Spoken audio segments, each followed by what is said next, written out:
Welcome back to the deep dive. Today, we are zeroing in on a really specific and I think pivotal market day from your sources, November 24, 2025. It was a fascinating day, just full of contradictions. Absolutely. We saw this really powerful rebound.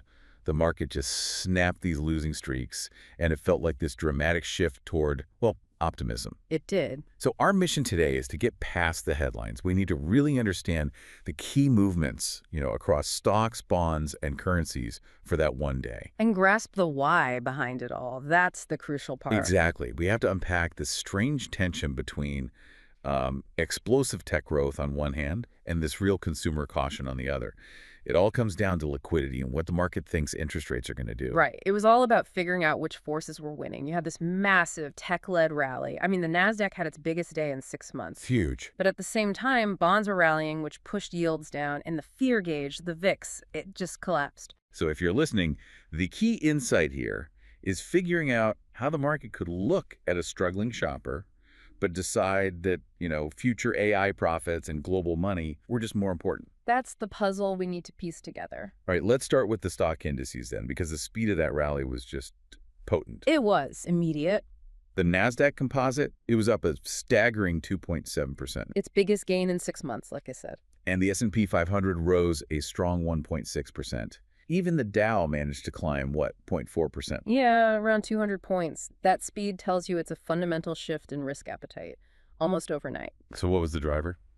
It was a reignition of confidence in that whole AI infrastructure story. It was all about post-earnings positioning. And one name in particular? Oh, absolutely. The main catalyst was clearly the excitement around NVIDIA. Their shares just kept climbing after their Q3 report. And those numbers were just unbelievable. To put it in perspective, they reported revenue of $57.01 billion. $57 billion. Which is an astonishing 62% jump year over year.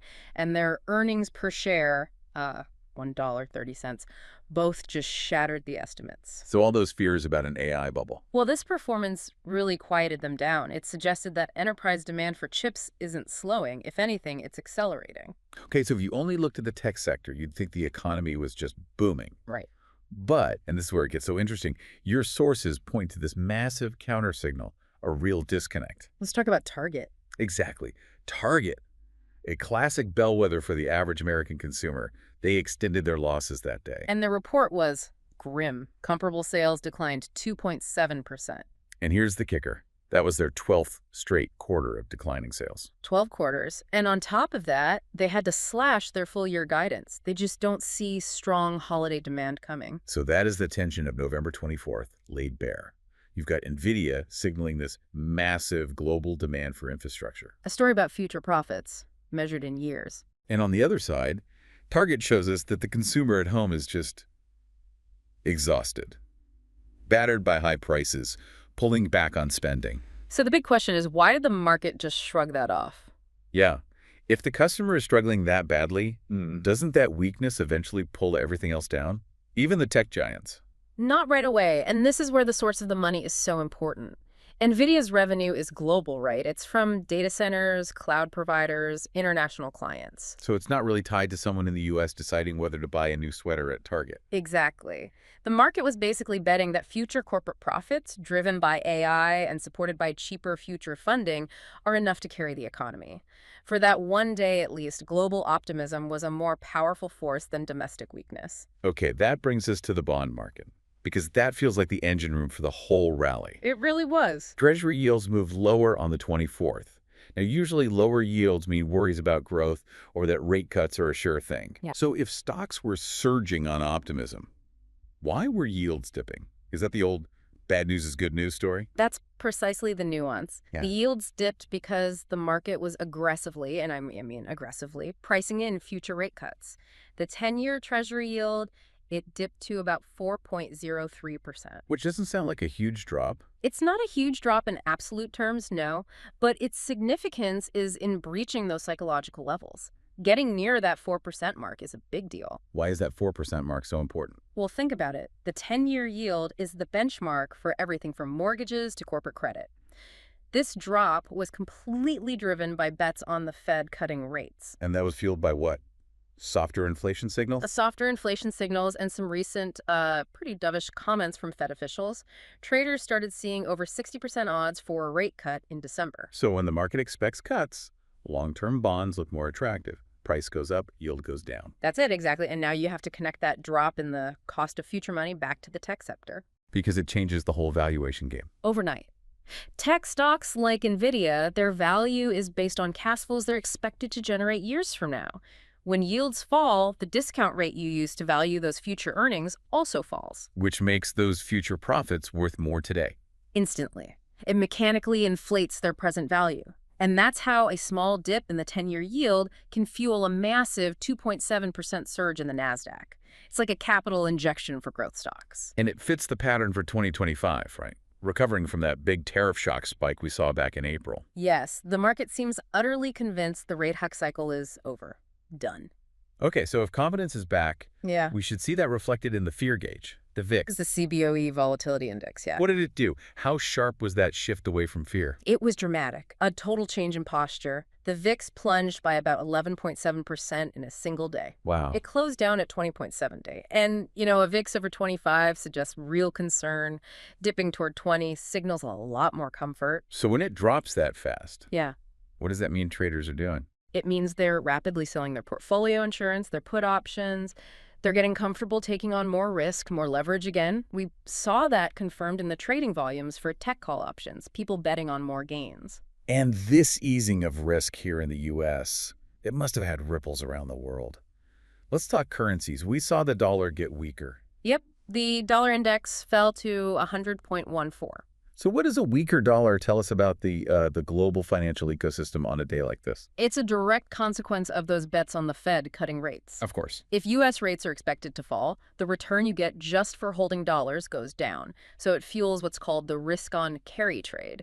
Investors borrow dollars cheaply and then go invest in higher-yielding assets somewhere else. Which pushes up other currencies against the dollar, like the euro. Exactly. The USD pair got a nice boost up to 1.1525. And on a bigger picture level, a falling dollar is generally a good thing for the global economy. So It just eases pressure on emerging markets. Their dollar-denominated debts become easier to pay back, and the cost of critical imports priced in dollars like oil gets a little softer. But there was one big exception in the currency markets, the Japanese yen. Ah, yes. It actually got weaker against the dollar. USDJPY climbed. Why did it move the other way? That's a really crucial nuance. The yen is weak because the market believes that even if the Fed is cutting, the Bank of Japan is stuck in its own extremely loose monetary policy. A policy divergence. A huge one. And it keeps the yen cheap.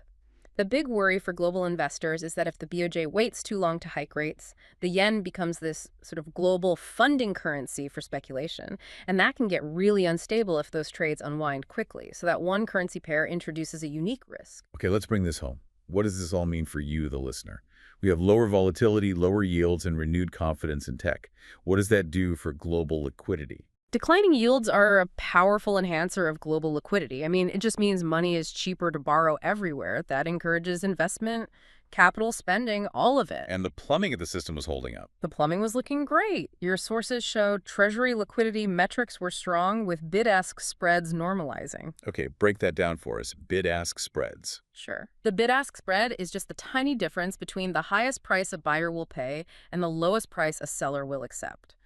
When that spread is really narrow, it means big institutions can move massive amounts of money easily and cheaply. It's a sign the financial system is healthy. Sounds great for borrowers. But what about savers? Many of our listeners have been enjoying great returns in money market accounts. Right. Were they hit right away by this drop in yields? Not immediately, no. On November 24th itself, the impact was minimal because short-term rates lagged the bond market a bit. The federal funds rate was stable around 3.88%. Three-month T-bills were at 3.80%.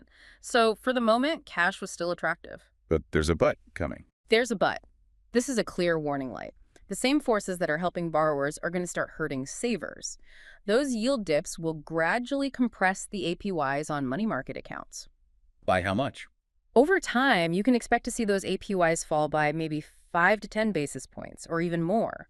So while MMAs are still a safe haven, the golden age of high cash returns, well, it's likely fading if the Fed really does start cutting.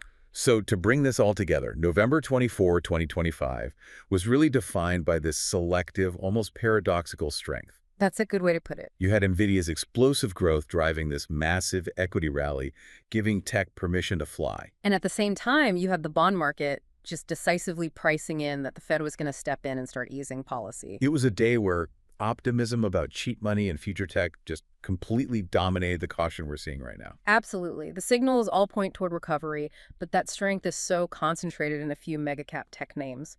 Target's results are this constant reminder that there is serious consumer weakness just under the surface. The entire market rally, from the VIX plunging to yields falling, it seems to be built on this one very strong bet. That the Federal Reserve is coming to the rescue soon. So here's the final thought. The VIX, the market's fear gauge, it dropped almost 12% in a single day. A huge sneezing of anxiety. But given the deep weakness from the average shopper target's 12th straight quarter of falling sales, what specific economic data points will you watch next to see if this optimism is justified? Or if that consumer caution will eventually be the gravity that pulls this whole tech rally back down to earth? That really feels like the question for the rest of 2025.